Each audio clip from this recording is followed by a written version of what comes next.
So we're turning back now to the FBI search of former President Trump's Mar-a-Lago home. Just last night, Trump met with dozens of conservative House Republicans at his golf club in New Jersey. Many GOP lawmakers are defending him, calling the search a politically charged event and coordinated attack.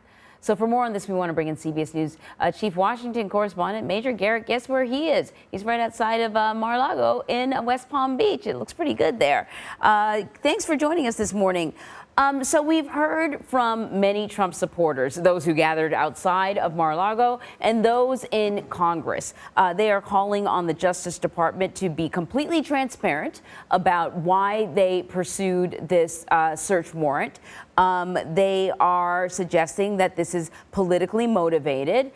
I'm curious, they had been asking for these documents for well over a year.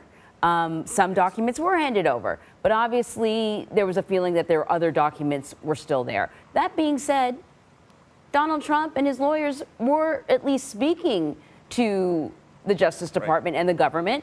So do his defenders have a valid argument?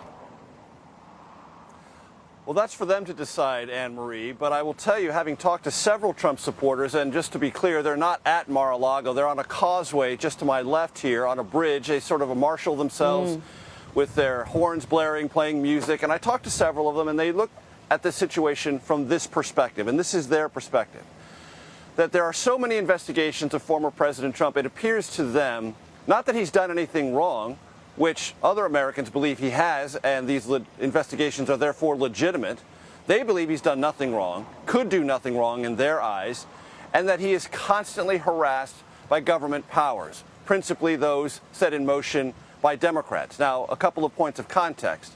The FBI is currently led by a Trump appointee, and this was evidence submitted either to a grand jury or to a federal magistrate, and or both, looked at, considered valid, and the FBI search was then authorized, the standard process that happens to anyone in America. They don't see it that way. They see it as something that suggests to them American justice is imbalanced, because they said to me almost from the jump, where's the investigation of Hunter Biden? What about Hillary Clinton? They have these ideas about Democrats who, from their perspective, constantly get either investigated but at a low level, nothing really happens, but Trump is constantly the subject of some kind of investigation. And they feel it personally. They don't feel like it's just something that is bothersome and legally irksome to the former president. They take it personally, like it's an attack on them. And the only reason I highlight this, Anne-Marie, is because in talking to these Trump supporters, they profoundly believe, whether it's true or not, that American justice is no longer believable, that the FBI is not trustworthy, that federal law enforcement is infected at some level by corruption. And that's a dangerous mentality to have, that American justice is sort of out of whack, and they believe America that they know and love is being altered or somehow changed or twisted.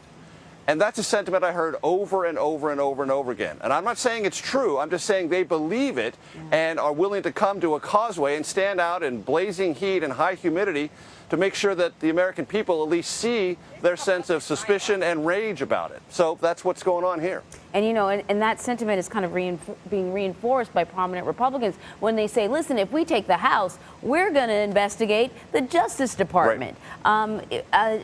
Unfortunately, Major, I got to let you go, but I hope that we can pick up this conversation at another time. It's always great talking to you. Thank you. Thank you.